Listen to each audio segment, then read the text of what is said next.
কম খরচে বিমানের টিকিট কাটা এটা কিন্তু বেশ একটা আর্ট, তাই না? একদম। আজকে আমরা ওই আর্টটা নিয়েই কথা বলবো, বিশেষ করে বাজেট এয়ারলাইন্সের দুনিয়ায়।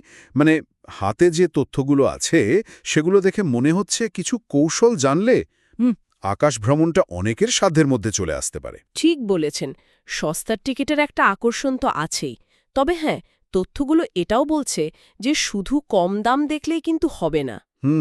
এর পেছনে কিছু কৌশল আর বেশ কিছু সতর্কতাও আছে।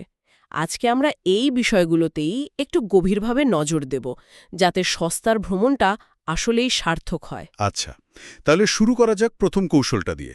বলা হচ্ছে ভ্রমণের তারিখে যদি একটু ছাড় দেওয়া যায়, মানে একেবারে ফিক্স না রেখে যদি এদিক ওদিক করা যায়, তাহলে নাকি সস্তা টিকিট পাওয়ার চান্স বাড়ে। হ্যাঁ, এটা বেশ সত্যি। যেমন ধরুন সপ্তাহের মাঝে বা অফ সিজনে। ঠিক, এয়ারলাইন্সের ভাড়ার মডেলগুলো তো এভাবেই চলে। উইকেন্ডে বা ছুটির সময় চাহিদা বেশি, দামও বেশি। কিন্তু সপ্তাহের মাঝে বা ধরুন অফ সিজনে চাহিদা কম থাকে, তখন এয়ারলাইনগুলো সিট ভরার জন্য কম দামে টিকিট ছাড়ে। আচ্ছা আচ্ছা। আর একটা জরুরি বিষয় হল বুকিংয়ের সময়। টিকিট যত আগে কাটা যায়, দাম তত কম হওয়ার সম্ভাবনা থাকে। এটা প্রায় সব এয়ারলাইন্সের ক্ষেত্রে সত্যি, শুধু বাজেট বলে নয়। তার মানে আগেভাগে প্ল্যান করা ভালো। হ্যাঁ, সাধারণত সেটাই বেশি সাশ্রয়ী হয়। একেবারে শেষ মুহূর্তে অবিশ্বাস্য কম দামে টিকিট পাওয়া যায় বটে, তবে সেটা ব্যতিক্রম আর কি, ভরসা করা কঠিন। বুঝলাম।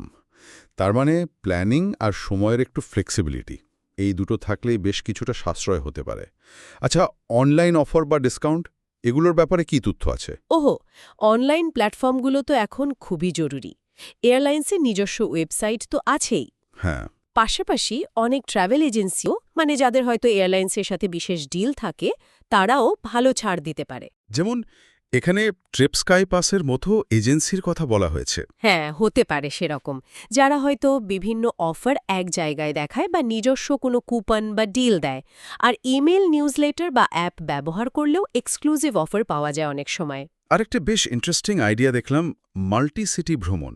মানে এক দেশে গেলে আশপাশের দেশগুলো একবারে ঘুরে আসা। এটা কিভাবে কাজ করে? সাশ্রয়ী হয় কি? এটা খুব স্মার্ট একটা কৌশল, বিশেষ করে এশিয়া বা ইউরোপে, যেখানে দেশগুলো খুব কাছাকাছি।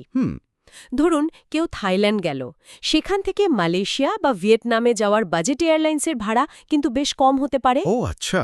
হ্যাঁ, তো এক ট্রিপে যদি কাছাকাছি কয়েকটা দেশ ঘোরা যায়, তাহলে মোট খরচটা কমে আসে। কারণ লম্বা দূরত্বের আন্তর্জাতিক ফ্লাইটের খরচটা তো একবারই লাগছে, রাইট। লোকাল বাজেট এয়ারলাইন ব্যবহার করে। একদম। আচ্ছা, আর খরচের লাগাম টানার জন্য বলা হচ্ছে অতিরিক্ত সার্ভিসগুলো এড়িয়ে যেতে, যেমন লাগেজ, খাবার, পছন্দের সিট। হ্যাঁ, এখানেই বাজেট এয়ারলাইন্সের মূল বিজনেস মডেলটা লুকিয়ে আছে। তাই না? ওই যে উদাহরণটা ছিল, শুধু একটা লাগেজের জন্য ৭,০০০ টাকা। হ্যাঁ, হতেই পারে। তাদের মূল টিকিটের দাম কম থাকে যাত্রী টানার জন্য, কিন্তু লাভটা আসে এই অতিরিক্ত সার্ভিসগুলো থেকে। লাগেজ, খাবার, ভালো সিট, এমনকি আগে বোর্ডিং, সবকিছুর জন্যই আলাদা চার্জ। যা অনেক সময় মূল ভাড়ার চেয়েও বেশি হয়ে যায়। ঠিক তাই, হতেই পারে। তাই বুকিংয়ের সময় শুধু মূল ভাড়া না দেখে সব চার্জ সহ মোট খরচটা কত দাঁড়াচ্ছে সেটা ভালোভাবে দেখে নেওয়া ভীষণ জরুরি। মানে ফাইনাল পেমেন্টের আগে টোটাল কস্টটা চেক করা মাস্ট। একদম মাস্ট, না হলে এয়ারপোর্টে গিয়ে অবাক হতে হবে। আর ফ্লাইট চেঞ্জের ব্যাপারটা, সেটার ফি কেমন থাকে? ওহ, সেটাও খুব জরুরি। বাজেট এয়ারলাইন্সের টিকিটের শর্ত সাধারণত বেশ কঠিন হয়। যদি কোনো কারণে ফ্লাইট বদলাতে হয়, তাহলে অনেক বেশি ফি দিতে হতে পারে। নতুন টিকিটের কাছাকাছি? অনেক সময় তাই, বা তার চেয়েও বেশি। তাই টিকিট কাটার আগেই এই নিয়মগুলো জেনে নেওয়া খুব দরকারি। আচ্ছা। আর সবচেয়ে জরুরি বিষয় মনে হচ্ছে সময়ানুবর্তিতা। মানে একদম টাইমলি হতে হবে। বলা হচ্ছে একটু দেরি হলেই নাকি সোজা গেট ক্লোজড। ১০০% সত্যি। বাজেট এয়ারলাইন্সের ফ্লাইট শিডিউল খুব টাইট থাকে। তারা দেরি একদম সহ্য করে না। চেক ইন কাউন্টার বা বোর্ডিং গেট বন্ধ হওয়ার সময়গুলো তারা কঠোরভাবে মেনে চলে। একটু দেরি মানেই ফ্লাইট মিস, কোনো অজুহাত চলে না। তার মানে এয়ারলাইন্সের নিয়মকানুন খুব ভালো করে জেনে নেওয়া দরকার। অবশ্যই, আর সেগুলো অক্ষরে অক্ষরে মানা দরকার। উৎসে কিছু বাজেট এয়ারলাইন্সের নামও আছে, যেমন ধরুন Ryanair, Air Asia, IndiGo, fly scoot.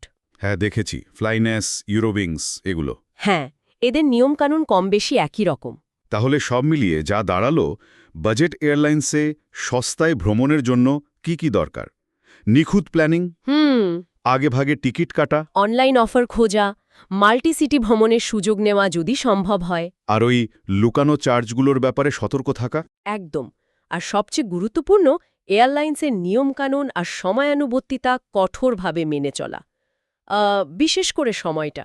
আসলেই এই বিষয়গুলো মাথায় রাখলে আর একটু স্মার্টলি প্ল্যান করলে আকাশ ভ্রমণটা অনেকের কাছেই অনেক সহজ আর সাশ্রয়ী হয়ে উঠতে পারে।